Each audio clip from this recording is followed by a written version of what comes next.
welcome to Murphy's Garden, and you join Olivia and I in the greenhouse. So we're spending the day, it's a bit wet unfortunately, but we've both got the day off and we're using it as an opportunity to get on with lots of seed planting. So we'll just run through some of the things that we're planting this year. It's a bit of a case of having to restrict what we're planting because we've got so much. So we want to kind of grow everything, but space is always a bit of a premium. So we'll decide what we're going to plant today and just go through that with you. So we're just going through some of the boxes that we've got. We've got all these tins and old chocolate boxes full of lots and lots of seeds that we've gathered. Some of them are probably quite old seeds, but we're just going to have a bit of a sort out and go through what we want to plant. We did collect a lot of the seeds last year from the seed heads, so we have got plenty of those, but we have still got some from last year that we have left over from the Sow Raven flowers that we grew. We're going to do lots of vegetables again this year, but today we're going to just focus on the flowers that we're growing for the borders and for cutting as well and drying. We had such success with all the dried flowers that we did that we definitely want to repeat that again. So I'm just going to go through some of the ones that we grew last year and some new ones that we're going to try this year. The first ones that we grew these last year and we're going to grow more of these. We love these. These are the straw flowers or the heliochrysomes and they're absolutely beautiful. These are Sow Raven ones. And they were meant to be this peachy colour, but they came through dark pink, and I see that she does sell the dark pink ones, so whether they just got mixed up, but they were lovely, so we'll grow those again. They're really valuable for cut flowers and, as I said, for drying. We're still enjoying them in dried arrangements. Got some calendula orange ones. I'm quite into orange now. I never used to like orange, but I quite like it now. And this was the purple bell vine that we grew last year, and it's not hardy. I did try and overwinter it, but it just didn't work. So I've got some more. It comes, I think last year, just about 2 seeds or 3 seeds in the packet, but it climbs, and I've got an idea of what I want to do with it this year. Now I know what it does. So really got to get a priority and get that in the ground, not in the ground, in a pot. And I also wanted to grow it with these Black-Eyed Susan. I thought they would look quite nice together, the orange and the purple. So that's a climber as well. So we're going to grow the two together, and I want to do that around the archway by the pond because I thought that would look really nice. And I'm going to put some bigger planters there to plant them in because the ones I put in them last year were a bit too small. These are the lovely China asters, which were a beautiful colour and really like those. We'll grow more of those. Then we've got some Angelica. I've always wanted to grow this and never quite remembered to get the seed, so I've got it this year. That needs to go in. So these are all the ones I want to get planted today. We've got this various different grasses and things. This one, I thought we got this last year, but I don't remember it. In the packet's not open, so I don't think we planted it. So we'll do that one this year. We've got this lovely, this is called Brisa Maxima, which we did grow, and it was stunning. Greater Quaking Grass is its other name, and it looked absolutely beautiful. We also grew this one. This was a free packet in the Garden Illustrated magazine called Sitara Viridis. That was lovely, like that. Other grasses that were growing was this one. This was panicum, a panicum grass. That was nice. We didn't grow that much of that. Another really popular one was this one, Lagris ovatus, bunny tail grass. Loved that one. So that's the grasses. Got a free packet of Verbascum, so give that a go. Some lovely peachy colour, Sutton apricot digitalis. We have got lots of foxgloves growing in the garden, but I would like to have some nicer colours. Rodolphia, we've grown that before, that was good. Nicotiana, the lovely zesty lime green colour. Got some dahlias here. Again, I've gone for orange, and this is Bishop's Children, so grow that from seed and see how that does for us. Another new one, this is a Salvia Viridis, blue clary, so we'll try that one. Grew this last year. This was, really recommend this. This was lovely, very statuesque and beautiful in the borders. This is a Cleom, Violet Queen. And then Gypsophilia, which we always like for drying. Antirrhinums, Apple Blossom, nice peachy colour. And this is the Stock, which is beautiful. And then we've got Linaria, is that how you say it? That was nice, Northern Lights. And of course the Cosmos, which we always grow, and a Nigella. And then this is a packet of Rebeccae, so I thought we'd try that as well. So we should have some zinnias actually somewhere. I don't know where they've gone. I'll have a look for those. But I think we'll just crack on. There's a lot to do there, and we'll get going. To begin, we fill the seed tray with some compost. We're using seed compost. It's nice and fine without any lumps in it, but if you have got lumps, just run it through a sieve. Then just gently firm it into position, just lightly. Press down with your hand so it's nice and firm. And then we will just wet the compost. You can either do that lightly with a watering can or just soak it from beneath. It's best to do this before you plant the seeds, especially if the seeds are very small, because there is a danger that you will dislodge them. So soak the compost before you sow. Depending on what you're sowing, it depends how you do it. So for example, this is the calendula, and this is what the seeds look like. So the little curly but quite big seeds. So that makes it very easy, because when you come to plant, you can individually space them out on the soil, so that when you come to pot them on, it's a lot easier to do for thinning out. They don't need much thinning out at all, so that's easy. Now, in the case of something like antirrhinums, the seed, as you can see, is very, very tiny, and that makes it a lot more difficult to sow. So very gently, just scatter the seed as finely as you possibly can. If you do it too thickly, then when it comes to prick out, it's much harder, and you also have far too many plants that you can cope with. So try and do it less is more, and just do it very lightly over the compost. And tiny little seedlings like this don't really need covering. You can just do a very light covering if at all, or just not really bother, not really put much on top at all, or you can do some vermiculite on top. In the case of cleoms, these are medium-sized seeds, so some things you'll find they're not tiny like the antirrhinums, but they're sort of a medium size, but they're quite difficult to sow individually. But this is my top tip. This is what I do.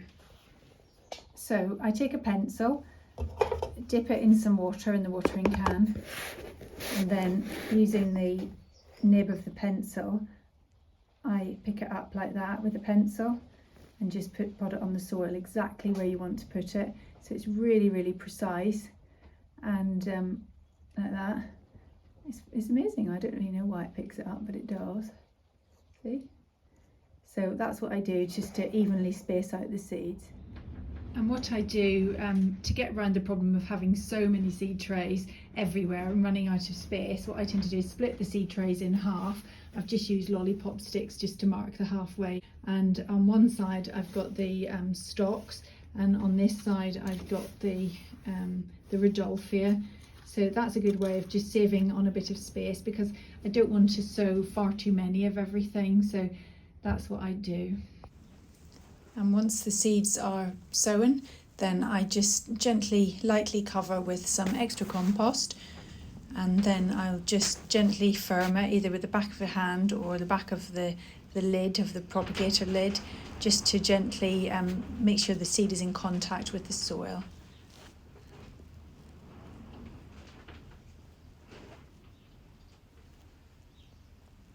And then the final thing to do is just to cover your little seedlings with a lid. These lids are a bit the worse for wear, because they got left in the greenhouse one year when the door wasn't open, and they actually melted. But anyway, they still do their job, they're fine. Hi, so we're back in the greenhouse again. So it's very bright in here, I might leave my sunglasses on. Back in the greenhouse again. So Liv and I did the seed sowing a few days ago, it's about 5 days ago now.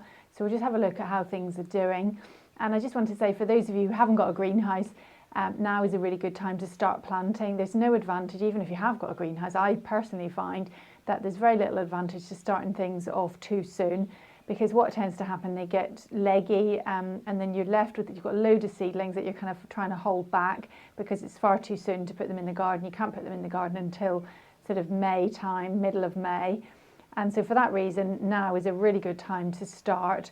We've grown all these seeds for the flowers, for the borders and for cutting. And we have also started off a few vegetables as well. Some of them do need a little bit of heat to germinate. Again, if you haven't got a greenhouse, you can leave that for, I'd say, a couple more weeks really, and then you can direct sow, but don't do it too soon. So I'll show you my setup that I've got. So behind me you can see all the things that we planted are all covered with lots of fleece. So this is what I do at night, and somebody told me, or I read somewhere, that every layer of fleece is another degree. So for example, if it's going to drop to below 0, you've got to keep it above, stop it going too cold. So every layer is a degree in temperature. So here I've got, on this I've got bubble wrap.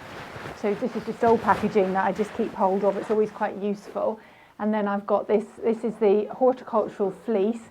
And the nice thing about horticultural fleece is it's incredibly light, and you can put it on the plants. It doesn't add any weight at all to things. It's really light, it's really good. And I layer it over. I do probably about 2 or 3 layers of fleece. So imagine that with the bubble wrap, and then that's another 3 degrees that it will keep. And then on top of each of the seed trays, I have, so these are all unheated, by the way. These aren't heated. So these are the this is the dahlias that we planted, and then we put the little propagator lid on top. So that gets it lovely and warm in there. And in the day, the daytime temperature is getting, getting quite warm now. So the soil, it does feel quite pleasant to touch. If the soil is cold and wet, it's not going to germinate, and you'll probably find that your seeds will rot. So it is important to not start too soon, and just to try and get the temperature up as well. So under here, I'll just do the same. So in the shed, I've got electricity in the shed, so I plug in the little heated propagators. They're just ones that we made ourselves, and put those in the shed, and then as soon as things start to germinate, then they get moved out into here. So for example, we've got things like these are the little chilies. Oh no, the little hot chilies. So they've germinated, and they do need a bit of heat to get them started. So I've put them. The thing about the fleece is that Murphy likes to go round and round and round in circles, and bed down, make a little bed for himself and sit in there. So that's just the noise you can hear. He's just under the bench making a little house for himself. So yeah, they're the chilies. And then we've got things like the cucumber there. So I want to get things like that started, in the tomatoes. But a lot of the other things like lettuce. This is lettuce, and that will germinate it doesn't need a lot of heat to germinate, so that's come through. So, and what we'll do with that is when we come to plant that in the garden, we'll just do it in little plugs, because it's that mixed lettuce, the cut and come again lettuce. So I'll take you into the shed and just show you what my setup is in there. This is my setup in the shed. Got a little bumblebee that's got into the shed. If you can hear a buzzing noise, that's what it is. So I've got 4 little electric propagators, and these are just homemade, cheaply made little propagators, and they're the little plastic propagators that you can buy. And then what we've done, we've just put a heat pad underneath and some polystyrene on the base, stuck it with some masking tape. And then on top we've got I just put the little seed trays inside. So just lift that off. So here you can see, this is the little seed tray that we used to sow about 4 days ago now with Olivia. And these are the calendula that we planted, and already they've come through. So that's really quick. So I'll leave that maybe a few more days, and then I will perhaps just put that in the greenhouse as well. Slight intermission while we just help the bee outside. He's gone now. So here, just some more things. They haven't germinated yet. I've got some lettuce and the purple bells in there, which is yet to germinate. And here, these are tomatoes and just aubergines and gherkins and things. So it's early days, nothing much happening really. And here are some, I think they're more chilies.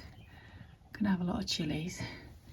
Joshua used them to make this beautiful chili sauce last year, so we want that again. And there's the greenhouse just across there. So that's the setup I've got. So for really big seeds such as sunflowers, and they're going to go into really big plants, I'm going to plant them in an individual pot. So these are little fibre pots, and we'll just place them individually in this little plastic pot just to keep them all together. And then we'll put one seed per pot. So then we just make a little hole in each of the pots. This is my stunt double hands, Olivia with nice hand. You can tell it's not me, she's got nice nail polish on. And these are the seeds. So these are seeds that we collected, sunflower seeds that we collected from the garden last year. So we'll use those and just put one seed per pot. And once they're all in, then gently cover up with some more compost, and finally just give them a little water, and they will germinate quite easily. They don't need any heat to germinate. In fact, I see that they're germinating all over the borders anyway, so we might not even need to do this. We might have plenty that are self-seeded. And of course, if you're watching this and you haven't got a greenhouse, you can sow directly into the garden soil. And even if you have got a greenhouse, you could do that. Last autumn, I did a video on overwintering plants. This was a particularly hard winter to get any plants through. A lot of the things in the greenhouse didn't make it, even though they were wrapped in fleece. I did try putting them in the other plastic greenhouse that you see behind me inside this greenhouse. That didn't work because everything got quite just rotted, really. It wasn't good. There wasn't enough ventilation, so that wasn't very successful. The geraniums I overwintered in boxes, so I cut all the leaves back, saw a YouTube video who did this, and then packed them away in boxes like this, and put them up in the attic where I hoped they would be frost free. Out of all of them, most of them look like this, not great. I think a little bit of moisture's got in there. But this one, which was the kind of coral coloured ivy leaf geranium, which I didn't really hold out much hope for really, but that one may be alive, I don't know. It's got this green at least, so I might just pot that up and see how it does, but I really don't hold out much hope for this one. There is a slightly green stalk there, so I will go through the boxes and see if there are any that have any hope, and pot on any that may make it. But perhaps not a great year to have done it, because it was a particularly testing year, as it did get so cold, and our attic got pretty cold as well. So perhaps we'll try again next year. So we have successes, we have failures, but that's all the more fun. Whenever things do succeed, it's really satisfying. So buying a little packet of seeds, which is really, really cheap, you can easily produce lots and lots of seedlings. So these have germinated, that's a rigger on, it's just growing into these lots of little seedlings, and then those seedlings then grow into plants like this.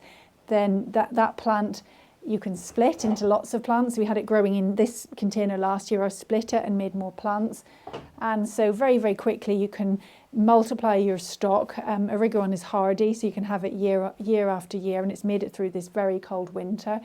So it's a really good and cheap way of producing lots and lots of plants that would be really expensive to buy. So if you haven't done it, start off with some cosmos. Cosmos is incredibly easy to grow, and it's quite impressive. It produces lots of blooms for each of your sowings. You get lots back in return. So give it a go and you'll soon be hooked like me. And before you know it, you'll have a greenhouse full of lots and lots of stuff. My problem is trying to restrict what I grow, because I want to grow everything. So that's the biggest problem you'll have. So if you like what we do here on Murphy's Garden, please subscribe and join us again in the next video. Thanks for watching. Bye for now.